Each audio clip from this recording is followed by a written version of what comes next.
Hey, what's up guys? Little man with a big opinion here. And in today's video, I've got 3 news topics of importance in my eyes. 2 of them I stumbled upon just when you open up a new Google tab. It gives you suggested stuff, kind of based off of what you search. And then, the further down you get, the more interesting it is. And that's how I stumble upon some stuff. The last article I saw in a highlight from Tim Cast's podcast. And, I thought I had enough information from watching that little snippet, but I dug into it more. Based off the title, it seems like a local-based issue, and reading into it, it's a lot worse than I thought it would be. But anyway, these are the first 2 articles deal with meat and meat production, and the last article deals with school bus driver shortages. All 3 of these things are little blips on a map that, when combined with everything else, puts us in the economic situation that we're in.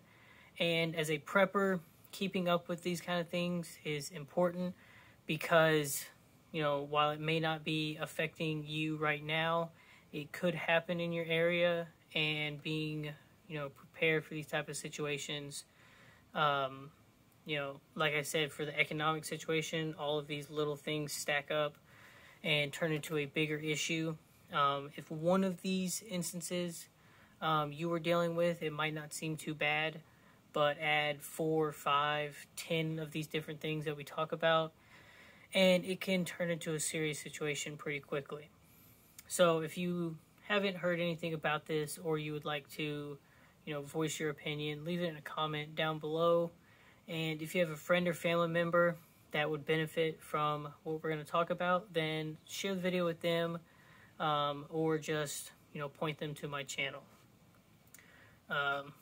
Been looking at the analytics, and we're sitting at 125 subscribers, which is about 12.5% of what you need to join the partner program.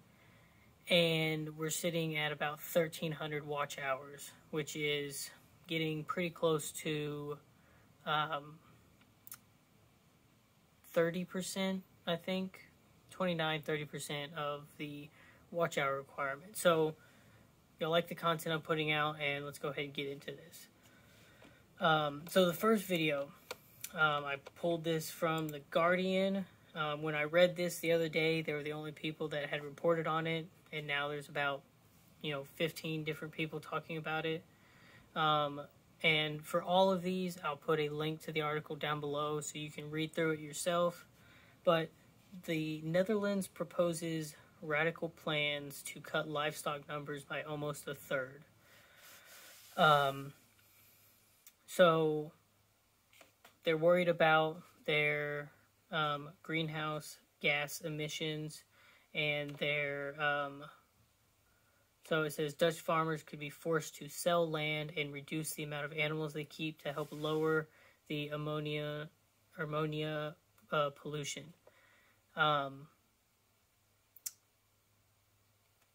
The Netherlands produces roughly half of the beef of Europe. So cutting that by 30% would already, strain their financial system even more. The part that I didn't like about it, and they do have organizations and unions and lawyers fighting against this, is being forced to sell the land or have to purchase greenhouse gas, rights. Basically, they're saying, well, you can keep doing this, but we estimate you put this much into the environment, and if you're not going to help the situation by lowering it, then we're going to, tax you to the point where, we're monetarily incentivizing you to lower it. And it tends to be when countries in Europe start doing this kind of stuff, it puts pressure on the U.S. to do this kind of stuff. It ties into the next article. You know, the big push for this is there's a lot of people saying we should go to a plant-based diet because it produces less greenhouse gases. And as a prepper, you know, your big end goal is to be self-sufficient. Whether you're self-sufficient on, you know, 2 acres of land or 15 or several hundred, being able to produce your meat because you have the choice to eat meat or a plant-based diet or both. Most people eat both. And it's a situation that could come to the U.S. as, you know, their solution to fixing this. So the two proposed scenarios include forcing farmers to sell emission rights and even their land to the state if necessary. So you either cut your herd down, you purchase the right to produce gases, or you sell your land. And it's not like well, I don't want to do any of that. At least right now. It's still in the proposal stage. But the Netherlands is one of the largest producers with over 1 million head of cattle, chickens, and pig. It is the EU's biggest meat exporter. Let's see. The environmentalists think it's a fantastic idea. You know, when I was saying things, when they happen in Europe, they want them to happen elsewhere. They welcome the plan, saying this could be the shape of things to come across Europe. It's a step in the right direction. We would do more on buying out farmers and helping them transition to sustainable agriculture. Well, I mean, farmers have been around for centuries. Their process is sustainable. You know, most farmers in Europe produce everything that they need. In the U.S., it's gotten, you know, fairly big to where you might focus on one, you know, section of it, but you know, it is sustainable, but, you know, the environmentalists are saying not to their standards. Others are making the argument of we shouldn't have to sell what's ours. It's a process that could take 5 to 7 years, and in many cases longer. And with it taking that long, it becomes more and more expensive. So they're saying this is something that, you know, even if you go into that process, you're still going to spend years knowing whether or not what you have to do. And it's very costly to do that. So something to look out for. That's the Guardian wanting my money. I'm fine with that. So I do appreciate that the Guardian, you know, at the very end talks about, you know, the different sides and how it would affect them. But, you know, as an American, we do know in some instances people having to sell stuff for, you know, public interest, like when they build highways, or, you know, farmers have to put in power lines that go across their massive fields for infrastructure and stuff like that. But they're normally compensated for that. And, you know, you're not required to, you know, sell off your land forcefully for something this big. You know, they're saying they want to cut their emissions by 30%. So you're saying 30% of their livelihood, the land that they've owned, you know, is gone, you know, just because, you know, people think you should eat plants. And I'm not okay with that. But that leads us into the next article, also from The Guardian. So actually this one came out yesterday, and the other one came out on the 9th of September, which is kind of interesting that they, came out at the same time, virtually. Meat accounts for nearly 60% of all greenhouse gases from food production, study finds. So the title is a bit misleading because, the way it reads to some people is meat production is 60% of greenhouse gases. And not true. Production of meat worldwide causes twice the pollution of products of plant-based foods, a major new study has found. So now they're making the argument for why you should only eat plants. I'm perfectly happy being an omnivore.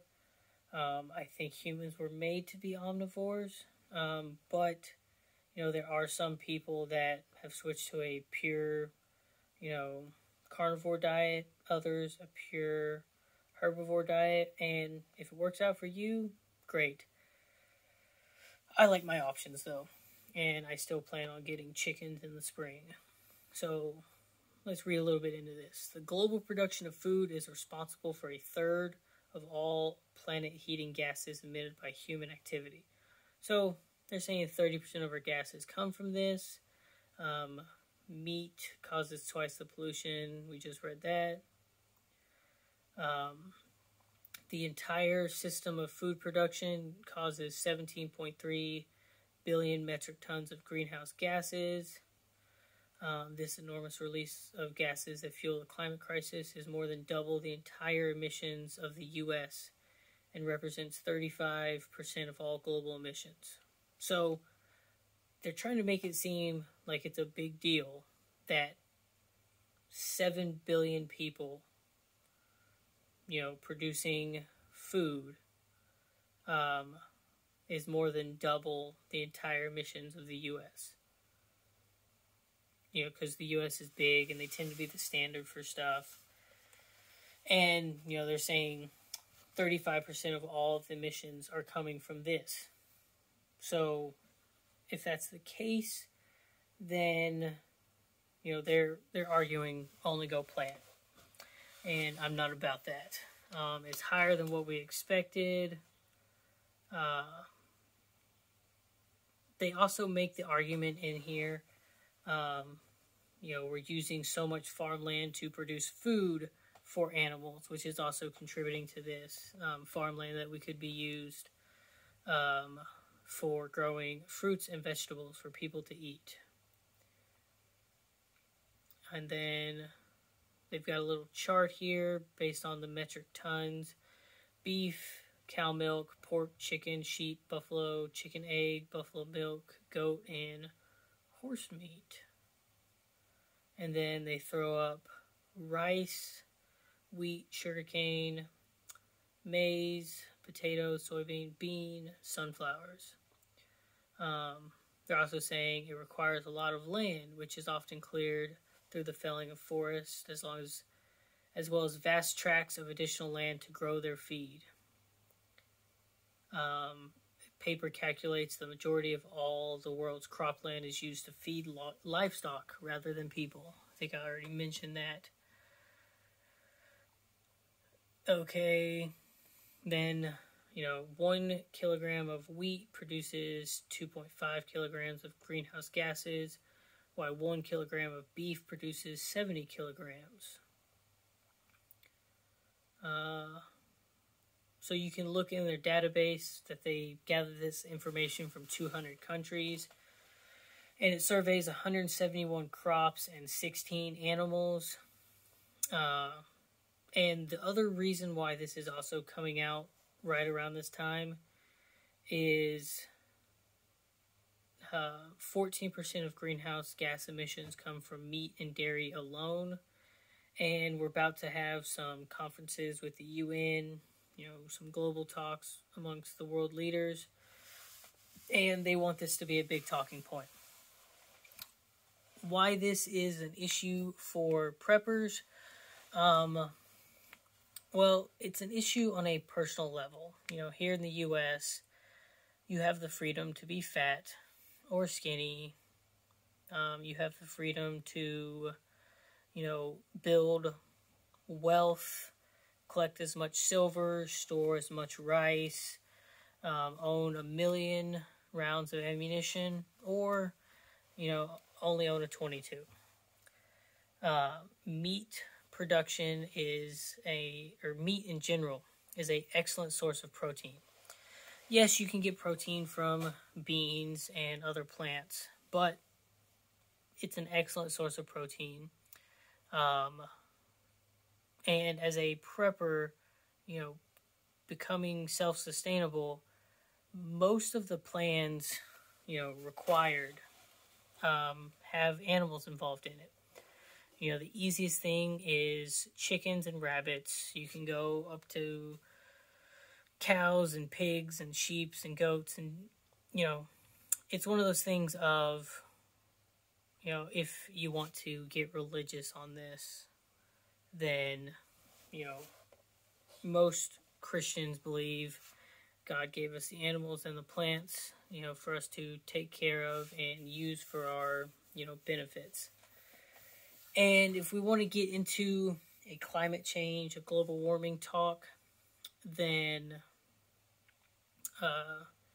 instead of saying we want you to cut your eating habits and cut these things out, then maybe you should have discussions in a different category. I believe in my lifetime, combustion engines will be just a hobby or an antique thing. I think we'll always produce oil for gas and stuff, because I think people will still enjoy driving cars from the 70s and the 60s, and at some point your 2015 Ford F-150 will be an antique, but I think the vast majority of people will drive electric cars. I think we're headed in the right direction. I'm not going to make the argument of if we're going fast enough or slow enough, but I think we're also headed towards, solar and, wind energy. I've been reading articles about different ways that people are capturing carbon. I mean, you can think of Mr. Beast and his planting 20 million trees. There are reforestation efforts in place. The last article mentioned, clearing forests for this and that. Most forests these days, when they're being cleared, they're replanted. And with a growing number of people, concerned about this, I think by the end of my lifetime, these forests will have regrown to, whatever area that they're in. I think they'll be fine. So all of this, what I'm saying is, I can actually pull up a chart. Let's get that out of the way. Let's see. U.S. greenhouse gas emissions since 1990. That works out. The U.S. has been, decreasing. We are headed in that, general direction. So we've gone down 12% since 2005. So I don't think cutting out the animals and getting rid of that, it almost, that's something that they could implement and probably start seeing results immediately. And, that's what they want. And the solar, wind, hydroelectric, geothermal, that kind of thing isn't taking off nearly as fast as they probably would have liked. So this is something that they can cut, right now, in a way. I do like at the end of the article, the study, it says in here what college it came from, but the person says, based on my research, I've opted to switch to a plant-based diet. The University of Illinois. I've switched to it, and, it says, here we go.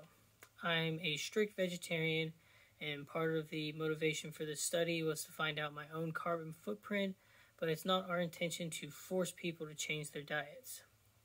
A lot of this comes down to personal choice. You can't just impose your views on others. But if people are concerned about climate change, they should seriously consider changing their dietary habits.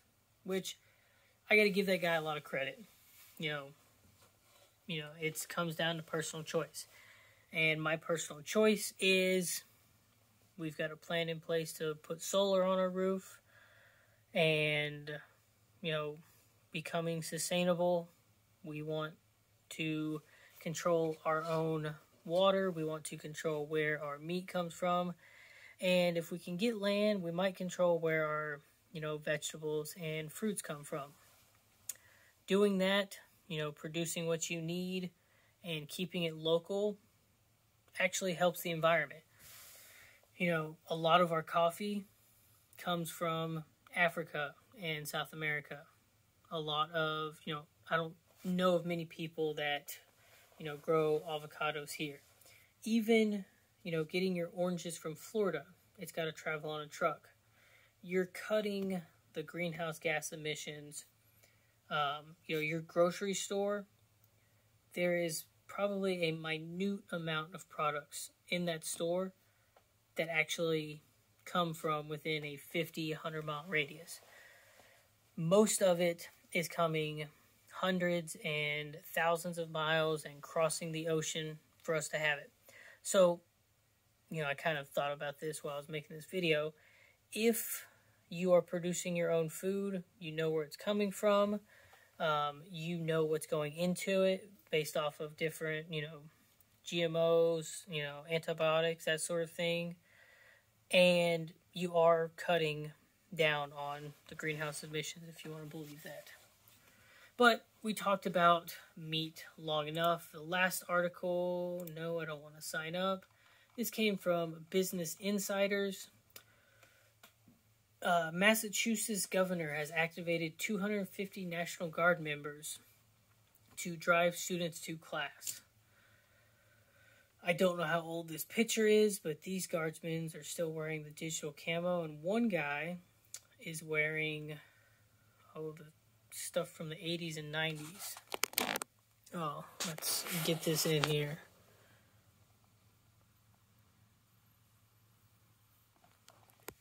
Interesting.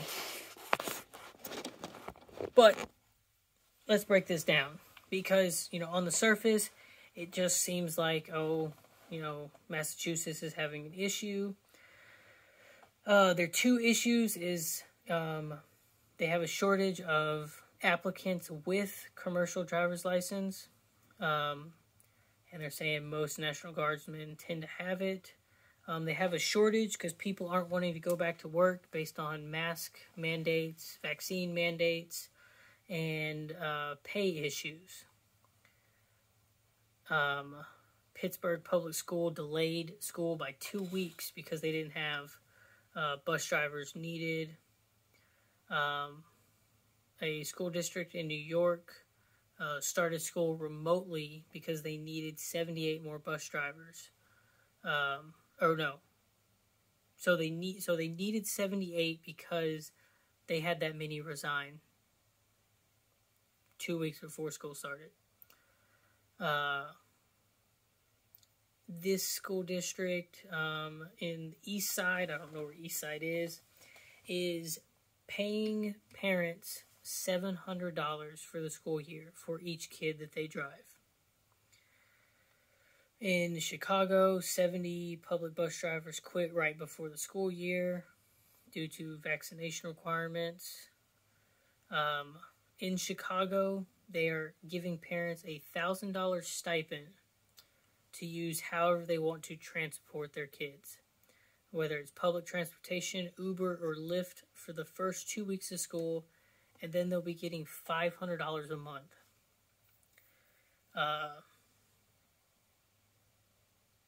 this school district was so short on staff, they had approximately 2,100 students that were unable to, be transported. What does all this have to do? Well, I read the title is from Massachusetts. Then they brought up New York. Then they brought up Chicago. They're paying parents to drive their own kids. They're offering stipends for their kids to take rides to school. And then you've got the National Guard coming in. That for me is the big one. They are so short on drivers that they have to activate the military to perform basic infrastructure needs. And, in the past, most situations with the National Guard are emergency-based and temporary-based, but things are just getting worse and worse with this whole no job shortage, but unwilling to get the jobs that are out there, or unwilling to just get a job at all. It's a good thing that the National Guard is able to, step up and meet this demand. But if a more serious incident were to happen and they had to go handle that, you're only putting a Band-Aid on something that needs stitches. The one other thing in here is they were offering up to $1,000 bonuses for people that became bus drivers. So it's a widespread issue. It shows a failure in the infrastructure system that's going on. People just, they don't want to work. They don't want to work for the wages that are out there. Probably because, there's a small amount, because they say, there's a CDC study that said 80% of the U.S. population over the age of 16 had some sort of immunity or resilience to the virus. So there's probably a small group of people out there that aren't working out of fear. There's probably people out there not working because of the pay. But with a inflation year over year that's above 5%, when we really like it to be 2% or under, that's concerning. When you have shortages in so many other areas, the restaurants, I've been doing DoorDash for a little bit. Every restaurant I go to is understaffed. I picked up an order from Taco Bell today, and they didn't have enough employees to run the lobby. They said use the kiosk and, use your credit card or come to the drive-thru if you're using cash. I pick up a lot of groceries from Albertsons. And, each week there are more and more shelves that are empty. Not because people are panic buying stuff, but because at some level of, it going from, a live chicken to, a package on the shelf, things are being disrupted. There's not enough truck drivers. If there are enough truck drivers, then, the prices of fuel have gone up, so companies are buying less. Having workers at the Albertsons to unload the trucks and put stuff out on the shelves, there's less of them, so it's taking more time to restock shelves, and in the more time, you're starting to see, empty stuff. Our just-in-time delivery system is only effective, if every cog in the machine is working, and if one thing is out of place, it takes about 3 days, at a maximum for it to be noticed on the consumer side of things. So, activating the National Guard, Texas has activated National Guard to give out vaccines for, border security, whether it's, building sections of a wall or a fence. It's helping, the border crisis. Louisiana, Florida, I think most of the states in the South activated their National Guard for the hurricane. Most of these things are temporary. In this situation, if they're unable to hire bus drivers, which, you had most of the summer for incentivizing this, whether it's through, money or bonuses, different things like that, and it didn't come to fruition. I see this as an issue. As a prepper, all of these articles tie into, just, little drops in the bucket that will eventually tip it over. Some of these issues could be resolved and the drops removed, but, I think the bucket is getting fuller and fuller of these different issues that we're dealing with. And for us, we need to be prepared. If you live in Massachusetts and you're having to deal with this, maybe that stipend to drive your kids, isn't worth the time you're missing out from work. Maybe you don't have a vehicle. You live far enough out that public transportation isn't an option, and Uber or Lyft would cost more than the stipend's offering. Or, some schools are offering virtual teaching as an alternative, and I think from a social standpoint, that was an awful thing to do.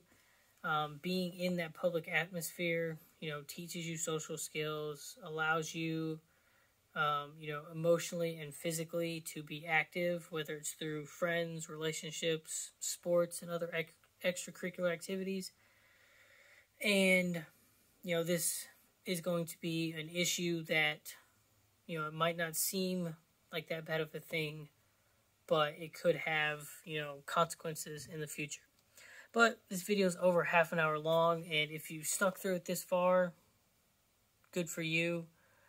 But we need to draw this up, so that'll be it. I think in the future I won't have 3 articles to talk about, and we won't hit half an hour. But if you liked it, like the video. If you like what I'm doing, subscribe to the channel. If you have a friend or family member that would benefit from this, share the video with them.